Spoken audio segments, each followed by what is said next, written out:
খামারে গরু ছাগল তোলার আগে আপনি যদি এই কাজটা না করেন তবে শুরুতেই আপনি বড় ধরনের লসের মুখে পড়তে পারেন। কাজটা হলো বাজার যাচাই করা।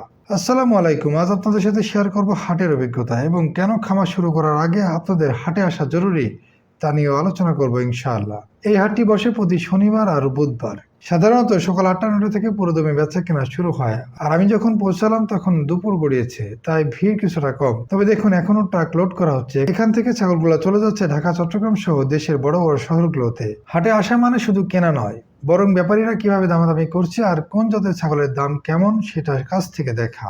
আমাদের এই হাটে মূলত দেশি ক্রস জাতের ছাগলই বেশি দেখা যায়, তবে খোঁজ করলে কিছু ভালো মানের শিরোহী, বিটল বা তোতাপুরির বাচ্চাও পাওয়া যায়। আমি আজ বেশ কিছু মা ছাগল দেখলাম, এগুলো আমার বেশ পছন্দ হয়েছে, কিন্তু কিনলাম না কারণ আমার শেড এখনো পুরোপুরি রেডি হয়নি। তবে দামের একটি আইডিয়া নিলাম। এছাড়া আমাদের মেহেরপুর অঞ্চলে প্রচুর গাড়ল ও ভেড়া পালন করা হয়, তাই এই হাটে অনেক ভালো জাতের গাড়লও পাওয়া যায়। একটা কথা মনে রাখবেন, আপনি যদি কেনার সময় লস করেন তবে সেই গরু বা ছাগল থেকে আপনি সহজে লাভ করতে পারবেন না। আর আপনি যখন বারবার হাটে আসবেন তখন আপনি বুঝতে পারবেন কোন ছাগল বা গরুর দাম কেমন। আমি নিজেও নতুন, তাই আমার অভিজ্ঞতাও কম, কিন্তু আমি বিশ্বাস করি ঘরে বসে না থেকে এভাবে মাঠে ঘাটে ঘুরলে আর বাজারে যাচাই করলে অভিজ্ঞতা দ্রুত বাড়ে। খামারে গরু বা ছাগল কেনার আগে 5 থেকে 6 বার হাটে এসে দামাদামি দেখা উচিত, এতে করে আপনার অভিজ্ঞতাও বাড়বে। আজকের হাটের অভিজ্ঞতা থেকে আমি অনেক কিছু শিখলাম, যদিও আজ খালি হাতে ফিরছি, কিন্তু অনেকগুলো আইডিয়া নিয়ে যাচ্ছি। আমার সেটা রেডি হয়ে গেলে ইনশাআল্লাহ এই হাট থেকে সেরা মানে কিছু ছাগল সংগ্রহ করব।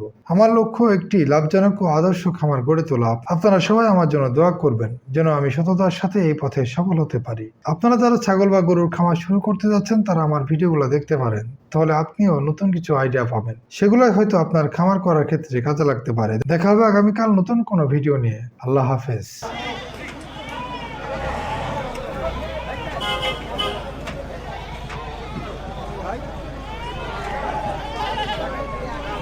টাকা দরকার এখানে